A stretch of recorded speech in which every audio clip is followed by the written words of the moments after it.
guéguerre de femmes, Gbagbo là, moi, je n'en ai rien à foutre, il faut que les gens le comprennent. Vos guéguerres partis politiques, ça ne m'intéresse pas. D'ailleurs, je ne suis pas d'un parti politique.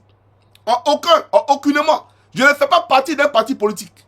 Je défends mes propres idées et ma propre vision et mon rêve pour le peuple de Côte d'Ivoire. Je ne dépends de personne. Je ne suis à la solde de personne. Si il arrive par moment que je parle des leaders de l'opposition, c'est parce que j'estime que nous avons la même vision et donc, pour ce faire, je me dois de les épauler. Parce qu'eux, ils ne font pas les vidéos, c'est nous qui parlons. Donc, je me dois de les épauler. Voilà pourquoi je le fais. Sinon, je ne suis pas à la solde d'un parti politique. Donc, les guéguerres, là, de pourquoi ils s'appellent Gbagbo, pourquoi on n'a pas levé le nom de Gbagbo sur le nom de Simone, ça ne m'intéresse pas, ça ne vous là-bas. Mais j'aimerais dire que ça même, c'est un faux débat. C'est un faux débat parce que une femme qui a marié un homme, même quand elle est divorcée avec cet homme-là, mais qu'est-ce qu'elle fait? Si ses enfants ont le même nom que son ex-mari, elle peut décider de garder le nom.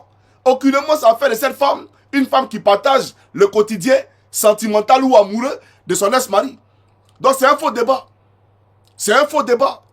Une mère peut décider de garder le nom de son ex-époux parce que ses enfants portent le même nom pour faciliter tout ce qui est démarche administrative, pour qu'il y ait une cohésion au niveau de la famille.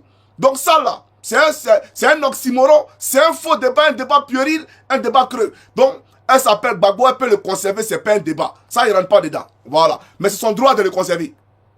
Aucunement, ça fait d'elle la femme de Gbagbo Laurent. Vous voyez, à l'époque, quand vous êtes allé à l'aéroport pour aller accueillir le président Gbagbo qui revenait de Bruxelles, on a été tous scandalisés de l'humiliation, d'accord, que vous avez subi. Et chacun a donné de la voix. Je pense que ça a découragé plus d'un. Voilà. Les Ivoiriens étaient vraiment fâchés, tout et tout. Mais nous, on a commenté ce qu'on a vu. Parce qu'il y a une chose aussi que les gens doivent comprendre. Avant d'en vouloir au président Gbagbo, ou même à Simone et Yvé, sur des questions de couple, c'est les deux là qui étaient ensemble, qui partageaient la nuit. On n'est pas eux là-bas, c'est qu'ils vivent là, on ne sait pas. C'est que le président des États-Unis, Donald Trump, vit avec sa femme. Nous, on ne connaît pas. C'est ce qu'on nous montre à la télévision qu'on connaît. Donc, on ne peut pas comprendre les agissements ou les motivations du président Gbagbo. Mais ce n'est pas un enfant, il a ses raisons. Quand on n'est pas heureux quelque part, on ne force pas. Autrement dit, on y trouve la mort. Vous comprenez? Donc, je pense que sur ce chapitre-là, il faut que les gens dépassionnent le débat.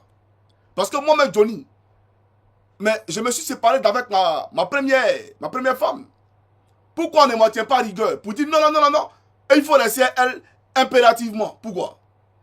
Si je ne me sens pas à l'aise là-bas, on essaie les choses. Si ça ne marche pas, bon, on passe à autre chose. Ce qu'on a déploré, c'est peut-être l'attitude, d'accord, au niveau de l'aéroport, devant les caméras. Si on le fait même en soi, qu'aujourd'hui ils ne sont plus ensemble, il ne faudrait pas que les gens en fassent un fonds de commerce ou qu'on prenne ça pour insulter le président Gbagbo ou quoi que ce soit. Le RDR le fait parce que ça sert le RDR. C'est politique. Vous voyez, eux, ils parlent, ils disent que nous, on les attaque. Pourtant, nous, ici, quand on parle de la gabegie financière. Comment les fonds de l'État sont utilisés. Voilà ce que nous on dénonce. Mais eux, ils viennent pour rentrer dans les dessous du président Gbagbo. Ça, c'est normal. Mais comme ils ont l'argent à gaspiller, on poursuit tout le monde en justice. On traque tout le monde. Mais ça va aller où?